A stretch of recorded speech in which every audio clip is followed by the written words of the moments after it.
Hi, everyone. Welcome, and thank you all for joining. We are attending OceanPredict's webinar today. I'm Tatiana Avedissian, Head of Business Development of the World Ocean Initiative at Economist Impact, and I will be moderating today's discussion. Today, we will be hosting a discussion to help us understand the industry's perspective on the importance of ocean observations and prediction to mitigate climate change. We want to learn more about how the industry is using ocean observation systems and prediction models. The format of the discussion today is a panel where we will be hearing from key experts about this topic. Our speakers include Marie Drevillon, Head of Validation at Mercator Ocean, Co-Chair of OceanPredict Scientific Program, Fraser Davidson, Co-Chair of OceanPredict, Research Manager for the Marine Numerical Environmental Prediction Research and Environment and Climate Change for Canada. David Millar, Government Accounts Director for the Americas at Fugro, and Enrique Alvarez, the Technical Coordinator for the Ocean Prediction Decade Collaborative Center. There is a slight change in the speaker lineup, as unfortunately Akash Rastogi from the Ocean Frontier Institute could not be with us today. Welcome to our speakers. We will be opening the discussion up for Q&A, and there is a QR code to connect to the Slido where you can add your questions in real time, and we will try to address as many of them as possible. If there are any sort of additional ones, you can also use the Zoom chat. So thank you everyone for joining. Marie, David, Enrique, and Fraser, I'd like you all to sort of share some initial thoughts briefly about the importance of the discussion and what you hope to achieve from it. Marie, do you want to go first? Yes, thank you, Tatiana. Maybe one first thing to say is that I think the industry is also part of the marine environment. So I think it's very important to have this discussion between us ocean forecasters who really try to monitor and forecast the ocean environment and the users at sea, including the industry. Thank you. David? Yeah, thanks, Tatiana, and hello, everybody. Yeah, I think from my perspective, to reinforce Marie's point, certainly industry is active in the ocean and on the ocean, and has needs for both use of ocean observation data, but is also actually a generator of ocean observation data. So in this respect, I think there's huge opportunities for improved collaboration between public and private sectors in the area of ocean observation. And that's really, I think, our motivation for participating in this discussion today, is to try to move the ball forward in terms of how that can work and how we can improve the collaboration between public sector, private sector in the area of ocean observation. Fraser. Yeah, along with the other two speakers, like industry, the users of the ocean, navigators, etc., as well as ocean forecasters or observers, they're all part of that value chain of operational oceanography. And the idea is we've always been looking at producing ocean forecasts and looking at, well, what's better temperature and how does it compare against observations. And about 7 years ago, I went to my director complaining no one was using our ocean forecasts. Why, right? And very simple answer for him was, well, make it relevant, right? And that relevancy comes from understanding who the users are, what they need, what they do. But at the same time, the users, the industry, they're the experts of what they do and how the environment could impact them. They just not the experts for what's available or what could be done in the future from forecasting, etc. So this discussion today is a dialogue that kind of groups that together, strengthens the impact of what we do, but also strengthens the efficiency and so on from industry on better understanding what's available now and what may be available in the future, or what could be available in the future if they indicate interest. for it, etc., to meet their needs. So meeting the needs in the blue economy is really important. We need that impact, or otherwise, why are we here, right? Thank you, Fraser. Thank you for that. Enrique, do you want to add anything? It's a bit difficult after the previous intervention because I am quite aligned with what have been said. I think that it would be interesting just giving a slightly different point of view to promote this dialogue, because sometimes the language that we talk are very different. As Fraser explained it very well with a very nice example, we are in our world trying to do the best forecast, trying to get the best ocean data, and then we have to go to the real world to understand what the users, what the industry and other users need. And this demands a lot of effort of transforming our way of seeing things to the way the users need to see the things. And this is vital for the sustainability of the ocean forecasting systems, and is vital for the sustainability of the ocean monitoring system. So this dialogue, this transformation of what is in our brain to something that fits to the needs of the users takes a lot of time, takes a lot of effort, and it's very much needed, and there's a lot of dialogue to be done here. And that will highlight the importance. If we succeed on this, the final objective of highlighting the importance of the forecasting and monitoring services will be achieved. Yeah, and I think it's fair to say that platforms like OceanPredict are they're very important in helping move those dialogues. David, what are the limitations of publicly available and accessible ocean observation systems and prediction models for industry?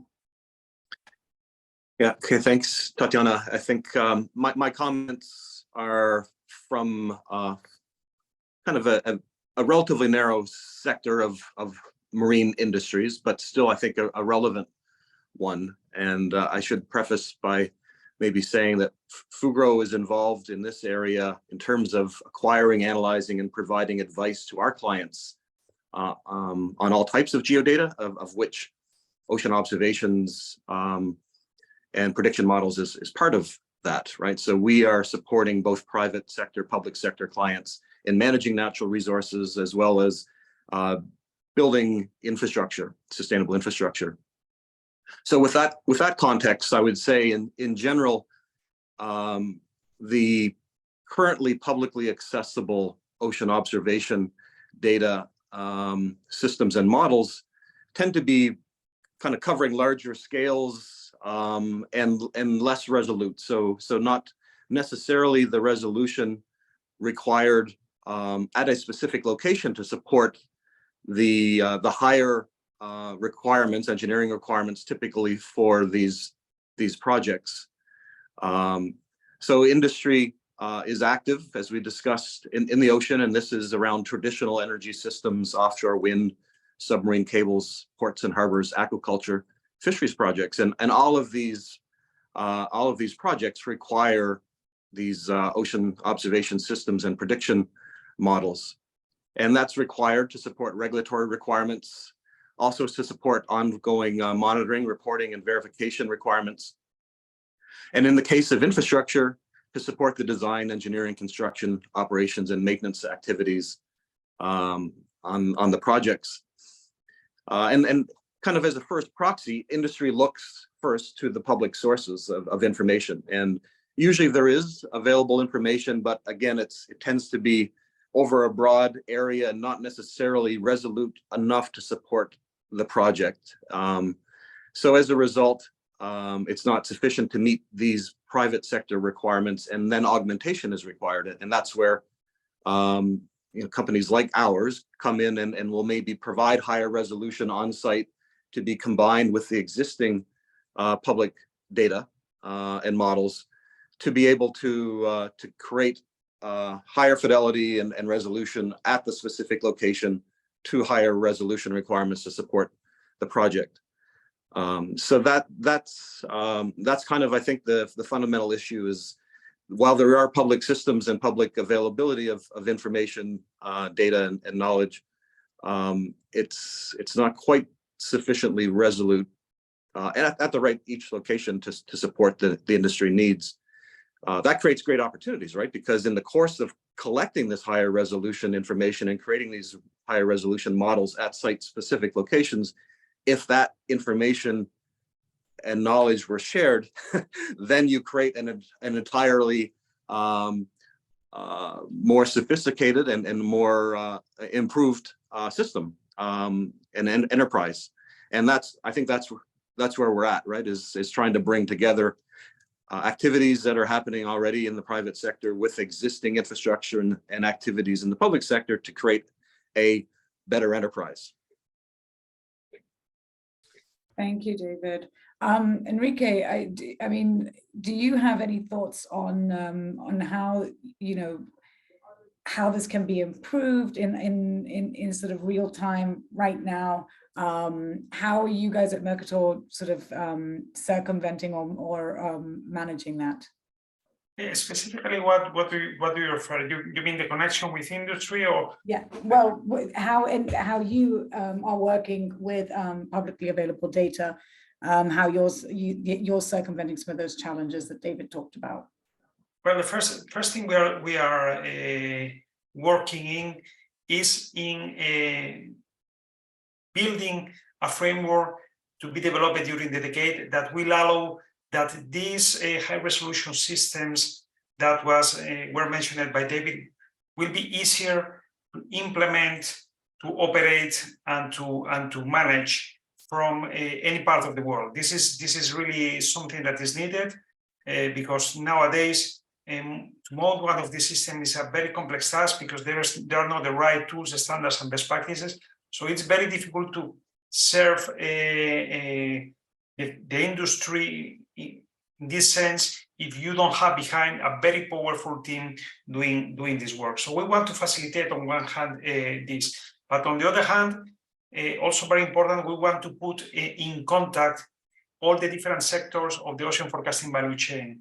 Starting from the scientists to the final users, we are going to create the tools through our webpage and we will develop there, for example, an atlas where everybody will show their activities and their forecasting services and their applications. So this will work also as a matchmaking service in order to connect the users with the scientists and facilitate this dialogue that is very necessary to finally tune the systems to reach the final user.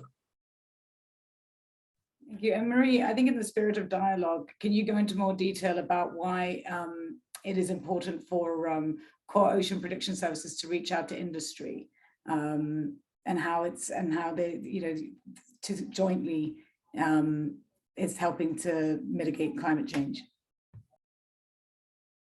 I would say first that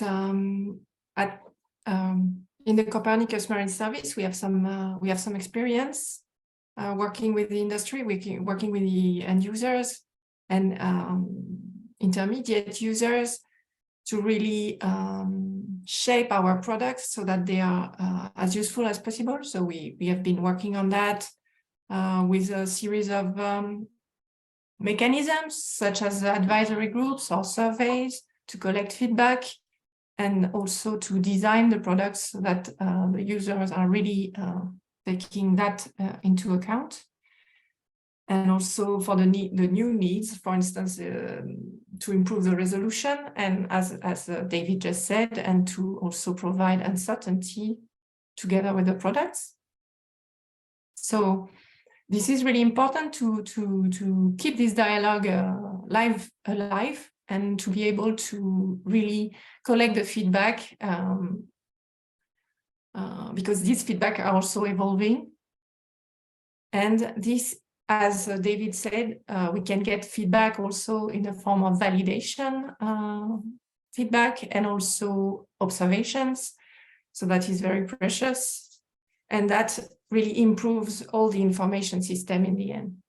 But what is the impact of what we do for climate mitigation? Of course, if you look at the today, how our products for surface currents, for instance, are used to optimize transport at sea, or how it can be used to reduce fuel consumption, for instance, that is where we can help to reduce the emissions to start with. And so this is how would I say, the natural climate mitigation. And then for additional climate mitigation, such as I would say carbon dioxide removers, for instance. Here, all the community, the ocean science and the operational oceanography community can help really monitoring what is happening and understand how things can really work. Is it working? Is it not working? Can we put a label on these systems? Is it going really to have an impact? And we can make the link with the science community.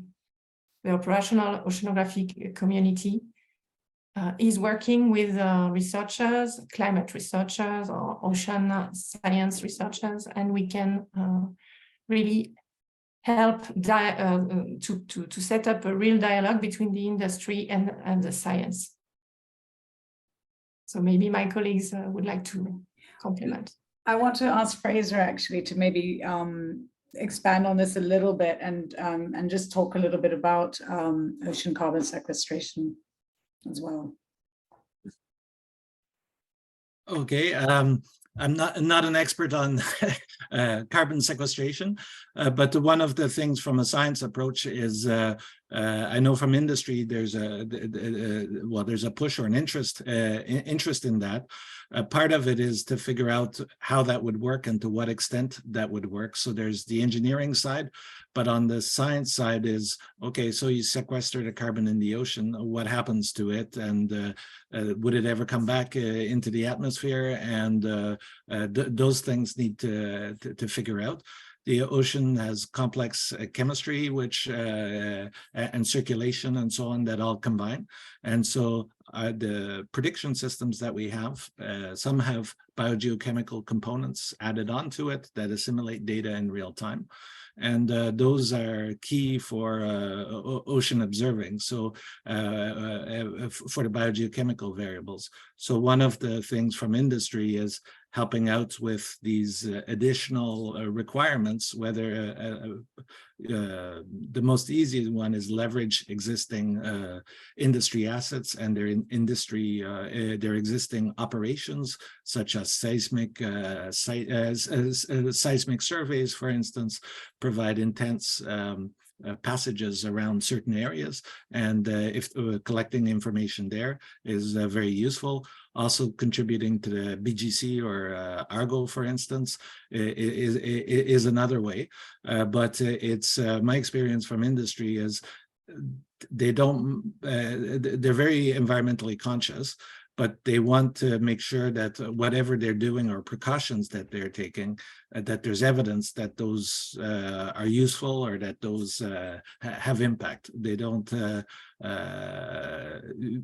don't like hand-waving arguments as to you should, have a very large margin of error without any evidence to show that, right? As far as they operate vis-a-vis, say, environmental impact. So it's really understanding what's going on, and the industry can help there as well.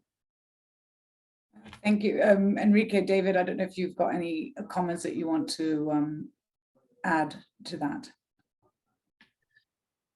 Yeah, I can offer some thoughts on that one. I think Fraser did a very good job at describing this, and I think actually the carbon sequestration market will create tremendous opportunities and demands for ocean observation data, right?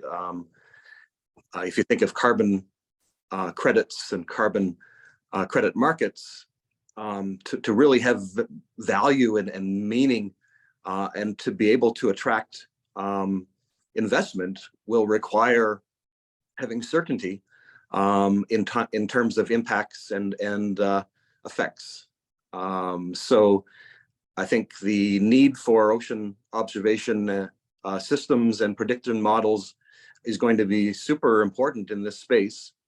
And I mentioned kind of the monitoring, reporting, and verification element in my initial or earlier comments. Again, I think it's going to be very important to be able to demonstrate to these markets a baseline and then changes over time, right? And that will be able to then give confidence that this carbon is truly being removed and that it is having a positive impact and not necessarily creating any collateral damage or impacts at the same time. So in my view, from an industry perspective, I think there are significant business opportunities coming in this space, which will really be driving even increased demand for ocean observation systems and prediction models. Maybe if I can respond. Okay, Oh. go. Yes, Go go ahead. ahead. Go ahead, Enrique. No, I was just going to mention that if we consider the climate system, the importance of the ocean on the climate system, everything we invest in monitoring the ocean is something that we are going to invest in controlling, in knowing how this carbon cycle is working and how we are going to deal with the situation that we have. In this sense, I think that highlighting this role and highlighting this paper of the forecasting and monitoring system will be of critical importance to give sustainability to these systems.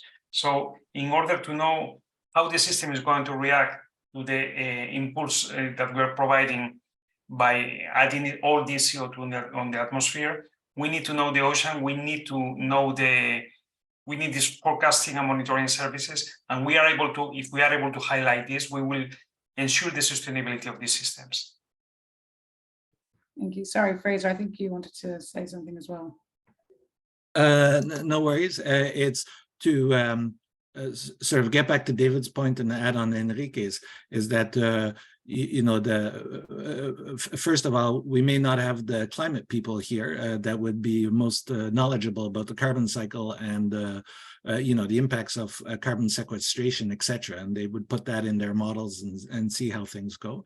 So like the World Weather Research Program and then the different national, Environment Canada and Climate Change, for instance, has a climate group, which and most countries will. The similarity on OceanPredict is that we work on the ocean forecasting at a shorter time scale, but that helps with the monitoring of things like carbon sequestration, etc., which is good.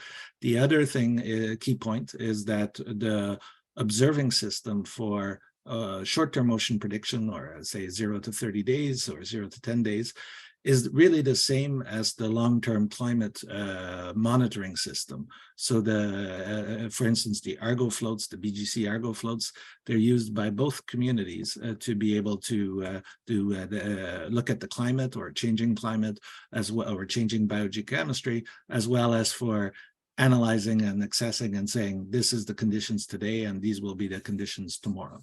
And the side benefit from industry, say, if looking at carbon sequestration and helping with the observing system around that, is that it also increases the operational capacity and the detailed knowledge in areas of interest of industry in which they can operate and therefore be more efficient. So there's a sort of deux côtés de la médaille. There's two, I won't say two-edged sword is not the right thing, but it's two birds with one stone, or it's a 2-for-1 combo that you get. No, thank you. And actually, there's a good question here from one of the attendees. It's anonymous. Is there a long-term plan to share the high-resolution marine data that has been gathered by industry with the larger community on an open and free basis? I don't know who wants to help answer that question.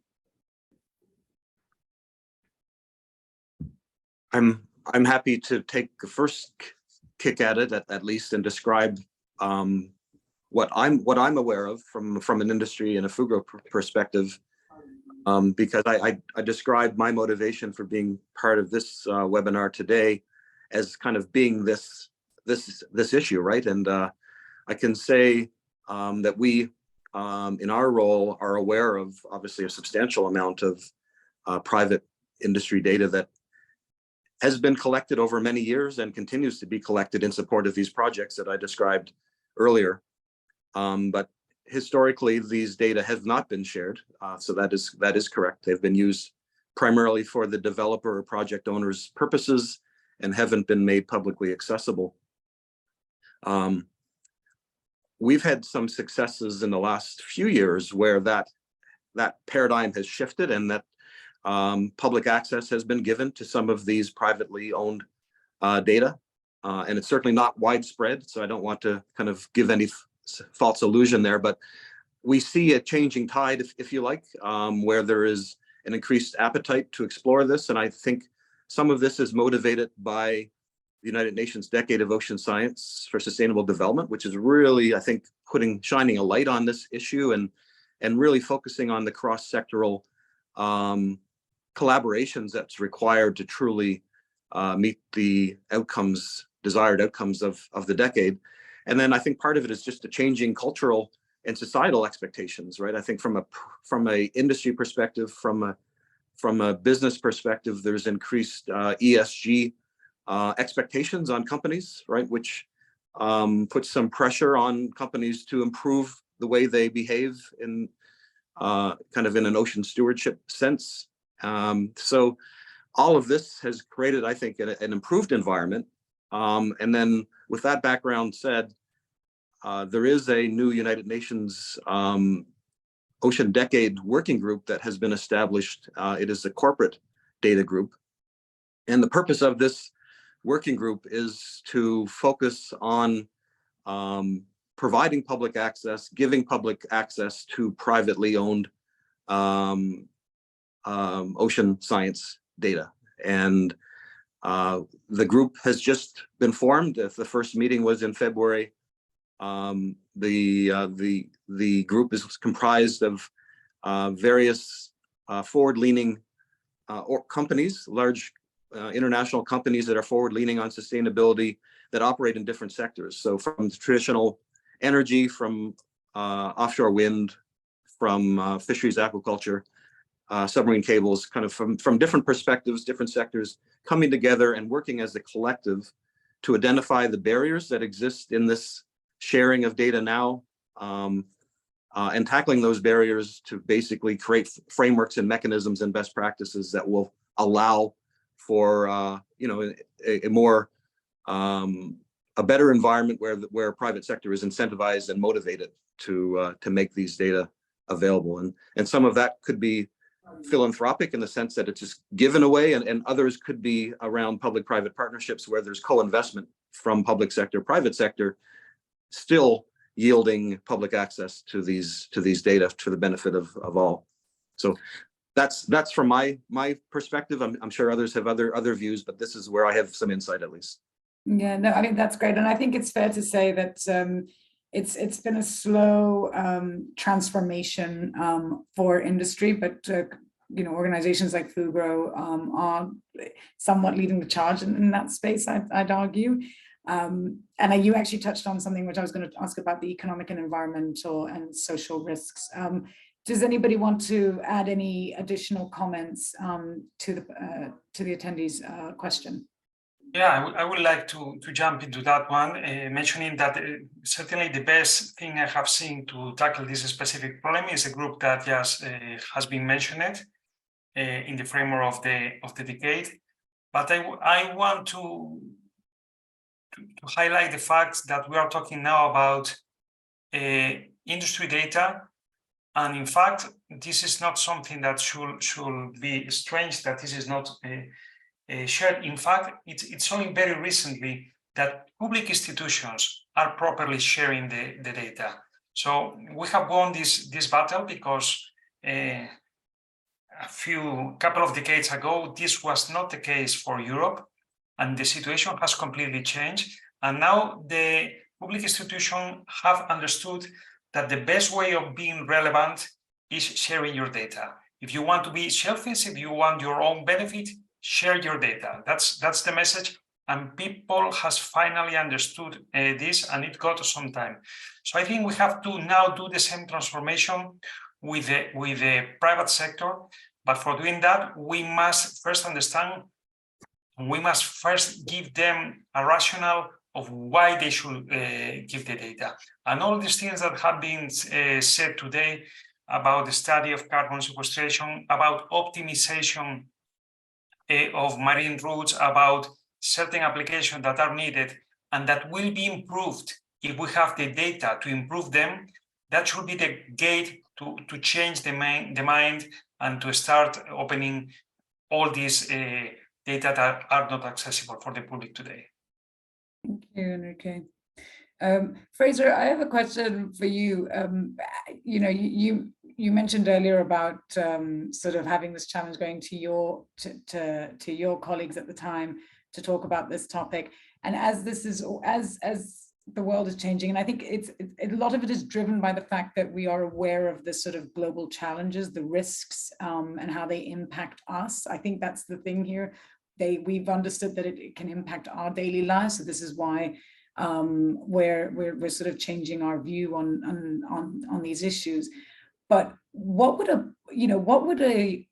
do you have an idea of what a public-private partnership would look like, where data is shared, and it is, are there parameters of how that relationship would work, how much of that information would be shared, to whom, etc. Do you have any thoughts on what that sort of relationship would look like? Sure. Well, there's a couple opportunities first as far as what would support that public-private relationship. One is the DigitalOcean approach, which is sort of, we were previously talking about observing and sharing or not sharing the observations and so on. But sort of just to engage in that public-private partnership is that, the observations, if you keep it to yourself, they have some power, they have some utility, etc. If you share it, that power is really squared, or the impact is squared. You really amplify the impact, even on your own business, of that observation. So part of the challenge in the private-public partnership is really to showcase what these core services can do with the data being provided by industry and what the impact is on the ocean forecast system or on the utility. And part of it also is that the industry asset, whether it's a ship or an oil rig or a wind energy farm, is sharing back the data. Like in a wind case, it could be, well, they're measuring ocean temperature, etc., and they're evaluating the ocean temperature in real time and providing that data back.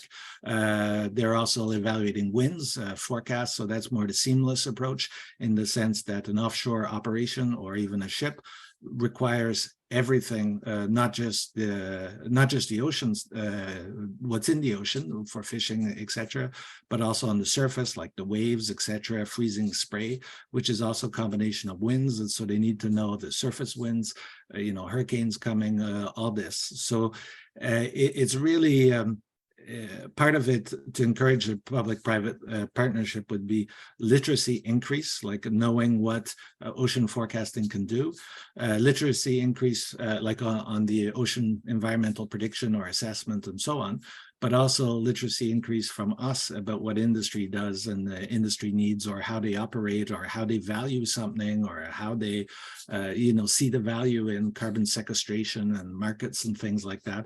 Those are things we don't understand or understand enough. So really, it's sort of lining up this knowledge exchange through the DigitalOcean and through, I'll say, literacy increases on both sides that will help formulate the right environment in which you can have public-private partnerships. And some of those may not even be official, in the sense that it'll be natural for industry to provide data because they'll see the benefit right away as far as a better free forecast in their area of operation, because guess which asset is in that area of operations? It's the industries, right? So the more we can have this sort of what I'll call close the loop, as far as, say, a boat goes out, I'll just say like a survey. I think Fugro does seismic surveys and so on. For a month or so, they're operating in an environment and sampling it a lot. All of that information, whether it's the weather, the surface temperature, or the currents beneath, can all be absorbed by these forecast systems. And at the same time, they can get local enhancement of what I'll call public-provided forecasts in their area of interest. And they can see that in the performance metrics, which they would get on their bridge as far as how good was the forecast at 48 hours for different variables and so on of concern to them, etc. So it's really, for me, the key in the sort of public-private part is, closing the loop on understanding the benefit of any contribution that industry provides and what the feedback or the, I'll say, return on investment is as far as efficiency of operation or safety of operation at sea. And we're the same thing with this DigitalOcean. Part of it is we're very good in our core forecasts to say, here's what the temperature is and such precision and, 2 days ahead, and we're always increasing our performance and things like that. But from an industry perspective, with a DigitalOcean, you could interpret that and what it means for, here's an impending hurricane. Will my ship flip or not? And that's where the industry is very strong on digital twins for ships or for huge assets like that cost $12 billion or something, or let's say 160 wind farms in the ocean somewhere. That's a very important asset to protect. And those that information can provide that additional protection. And maybe still downscaling is needed, but the core service, the larger scale that David was talking about, is improved from local scale contributions of observations. So it's really knitting things together so people understand that I'm not just collecting data and shoving it into an ether somewhere, and I don't know where the value is for me. It's really making them understand that value. And for that, we really need to communicate. Thank you. Marie, I know you had some follow-up comments on from Enrique's, but I'd also love to hear some of your thoughts on Fraser's points as well. Yeah, maybe just to jump on what Fraser just said about the sharing near real-time observations and how it can improve really locally the products and really improve the value for all the people involved, the users and the producers. I fully agree on that, and I do hope that the digital twin oceans will also help us in doing that, because the interoperability that we aim at is supposed to provide very easy interfaces for people to put their data in the systems. So that's something that could really be an improvement in the future. And also, I was going to say that not only real-time data are important, but also historical data, old data that you don't use anymore. These are also very important for us because we can use them in the reanalysis that we do.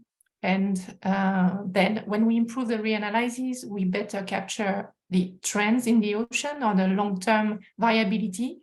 We better understand the changes, and we also better calibrate the real-time systems. So it's all a virtuous cycle, if I can say so. Thank you.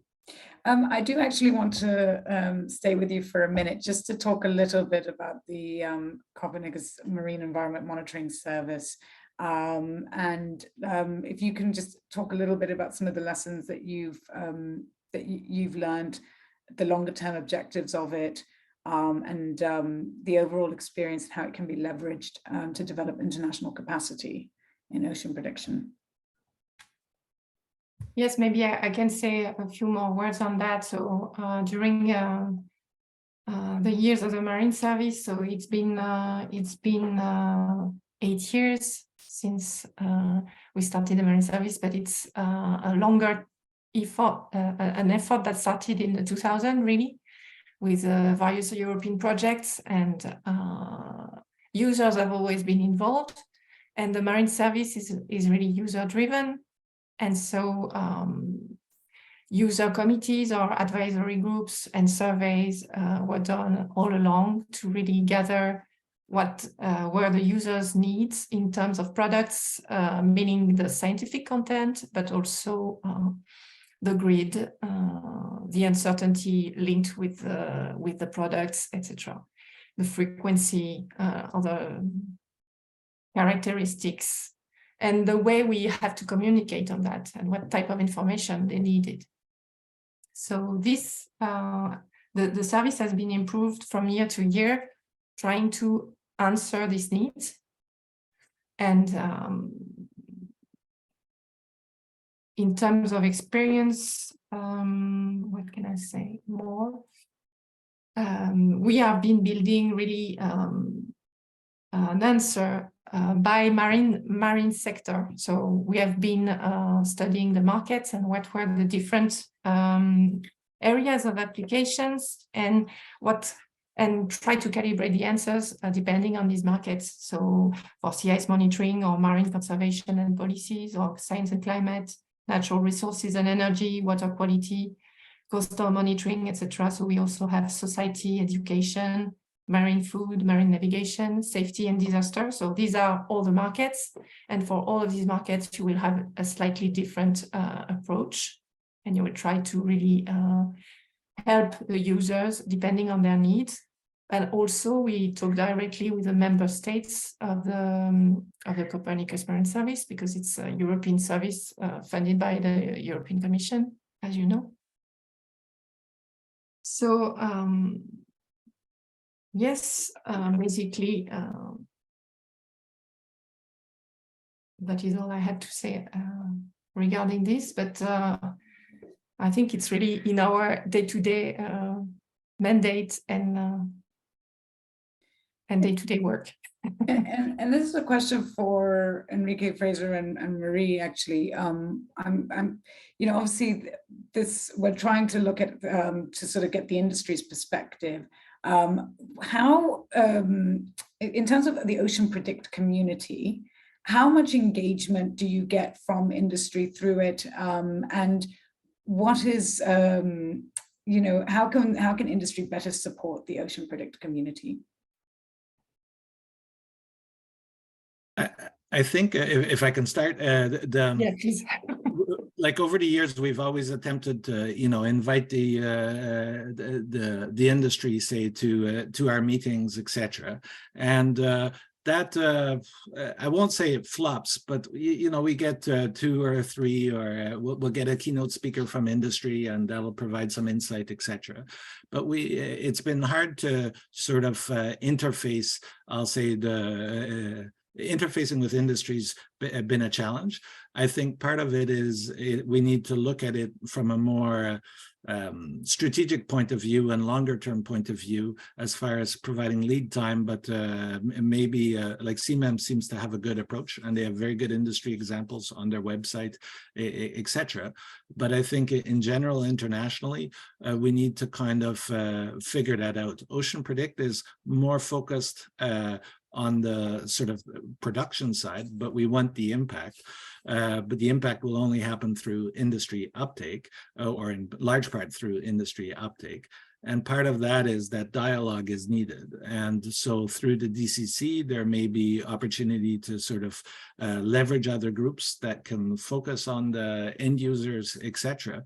But it's very important to kind of, what I'll say is make sure there's an umbilical cord from the ocean prediction side to the industry. And a problem sometimes when you look at the value chain is that it's like from observations all the way to end use and then services and so on, is all of those elements, even the service side or even the use side by industry, needs research, development, and operations phases. Like they're not just going to adopt it and shove it in their operations right away. They need to understand and play with it. So that's what I consider as being research.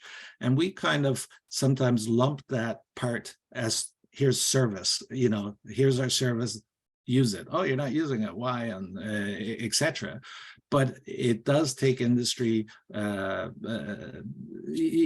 to do its own research a bit on what the impact is for these systems. And so a key is making it easier for industry to do that, and early engagement on things, and talk to them about what's available in 4 years, what's available now. But one hope, I think, that's going to really drive the uptake by industry will be the evolution of ENAV and e-navigation. And the IHO and the WMO, but the IHO is in the forefront, has very strict, developing very strict and public, what I'll call, or precise, not strict, very precise standards for what these files look like, what the surface files need to be in order to be absorbed on a navigation screen, for instance. And I think that's going to expose, you know, well, a lot of operators in the marine environment to this e-navigation, and where are these fields coming, and, you know, how can they perform, etc. So I have a lot of hope that synergy is going to happen, and eNav is one example or prime example that may help. But I think we need to be persistent, but we also need to look at industry as not being, here's our stuff, use it, like a loading dock process. We really need to come pick it up kind of thing. We need to kind of figure out how to go into the industry community, participate in their meetings, and see, you know, present what we do, and not just expect them to come to our table, but we need to go to their table, is the way I would put it. Thank you, Fraser. Just to say to the audience that we are taking Q&A, so if you've got questions, please either raise your hand or put them on the on the Slido page. David, I do want to kind of come to you on this as well. There are obviously, to Fraser's point, it is sort of going to the others as well, because there are other parallel sort of dialogues taking place through that is very much led by industry on these topics. So and you were quite, I think you're sort of you sit across a lot of these. So what are your thoughts on this? Yeah, I think these are relatively early days, right? I think these dialogues are relatively new. It's amazing, you know, looking back in hindsight, that these two parallel universes existed for so long. And shame on us, I guess, right? But these are relatively new dialogues, and I think it is improving a lot. There is a lot of recognition of the opportunities and the benefits here. I think we're seeing increased recognition of the value from industry, right? We're living in a dramatically changing world. We can see the climate changing. These project owners and developers need to build infrastructure that will last 25 to 30 to 40 years, yet they don't know what what it will look like in the environment and the climate conditions will be in 25 or 40 years. So it's a real challenge from a risk perspective for these project owners and developers. So I think industry recognizes that that there needs to be a better understanding of these longer term climate impacts, so that they can better design and build the infrastructure that I described earlier. And that means that actually they can be part of the solution, right, as well as just the beneficiary. So they have skin in the game. They have reason to be involved, I think, because, as I mentioned earlier, and it's reinforced by my colleagues, you know, kind of bringing all of this together will create a stronger, more robust enterprise. So it's positive. I think it goes both ways, right, in terms of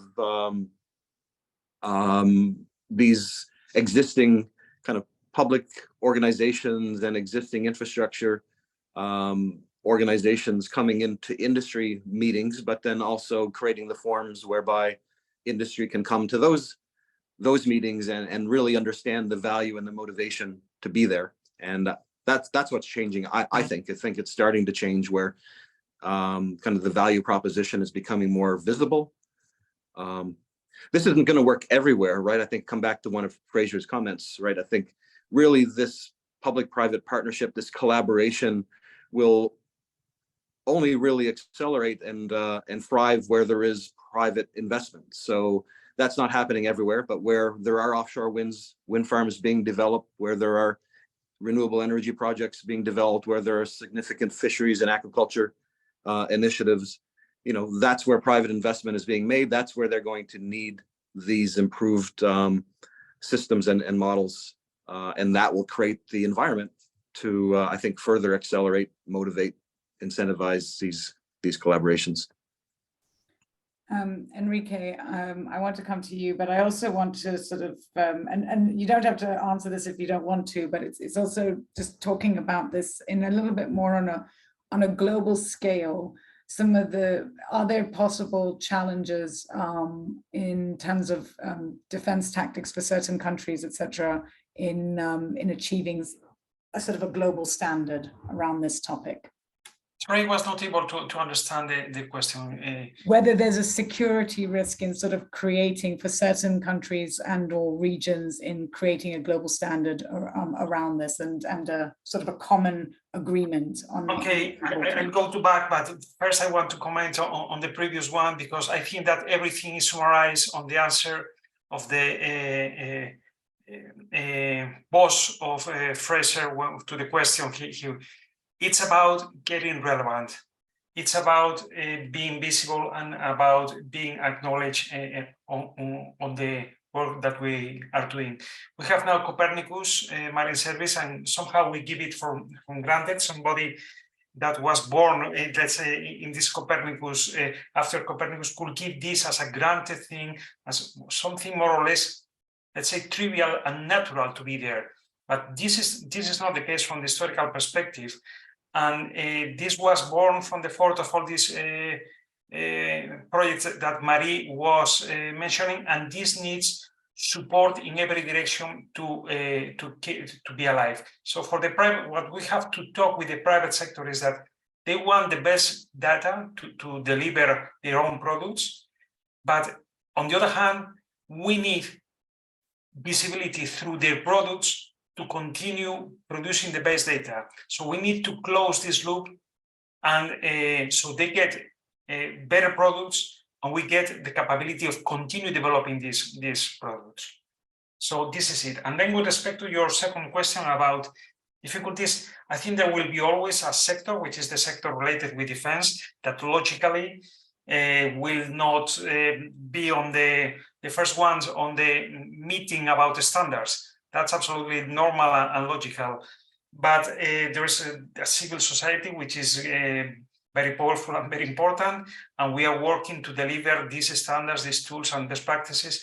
So we facilitate both for the public and the private sector that when they go to a new area, then when they go, as David was saying, to do this downscaling, to get this high resolution data, they could do it, both the private and public sector, they could do it in the more robust, more connected, and more interoperable way possible. So this is what we are trying to achieve during the decade through the OceanPrediction DCC.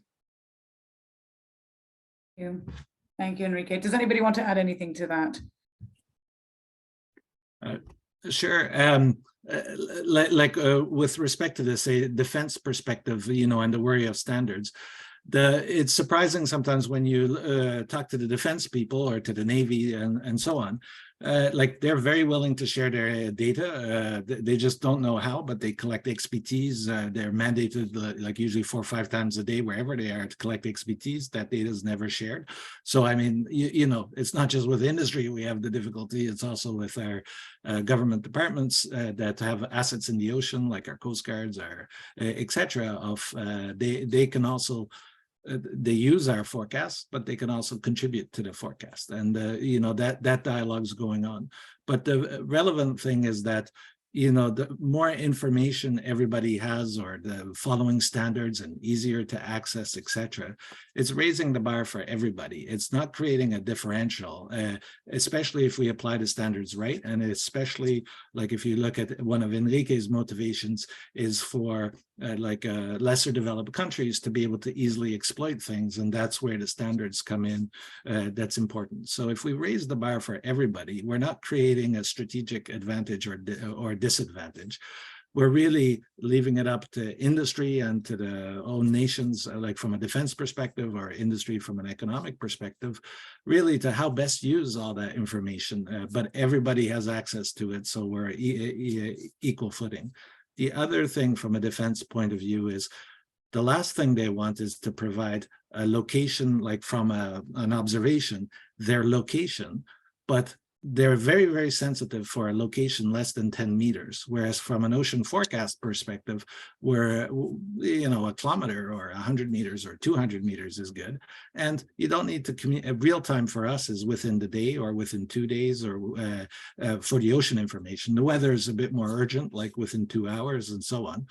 But the main issue on the Navy side, from what I understood, was they don't want information suddenly out there that can target, position their ship with an accuracy of 10 meters within 10 seconds, say, from a targeting point of view, that would make them a sitting duck. But otherwise, you know, they're very, apart from that immediate issue, there's no problem sharing data, you know, and from a use point of view, we don't need up to the minute, up to the hour, or up to 2 hours, and we don't need down to 10 meters because we can't, we're not that good yet, right? And in a very specific location, like if high resolution aquaculture project, well, that's different. I mean, there wouldn't be a military asset there anyway, providing the information. And Elizabeth Remy has shared a great, I was just looking at the website, the Moana project. It's a great example of, you know, a collaboration. And it's led by the one of the New Zealand's government departments, if I'm not mistaken, with something like 54 experts participating. I am conscious of the time.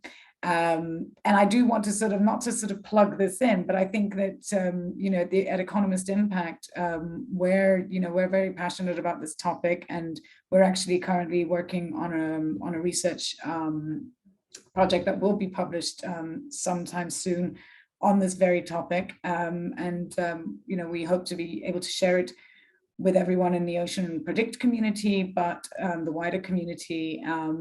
And I think it's important, as you've all said, to kind of bring all the different stakeholders together for that. I want to turn to our panelists to see if you want to share any last sort of comments for this before we sort of end this discussion. Marie, do you have any sort of final observations?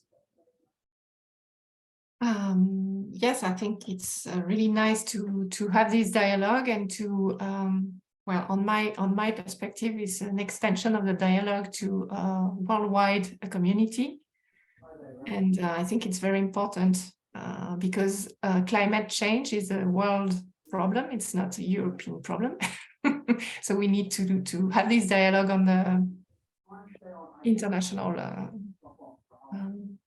context, in the international context. So it's really important. So thank you for organizing this. Thank you as well for your team. Fraser, Enrique. I'll pass my slot to Enrique just because we have 2 minutes left. So yeah. I have confidence in his message.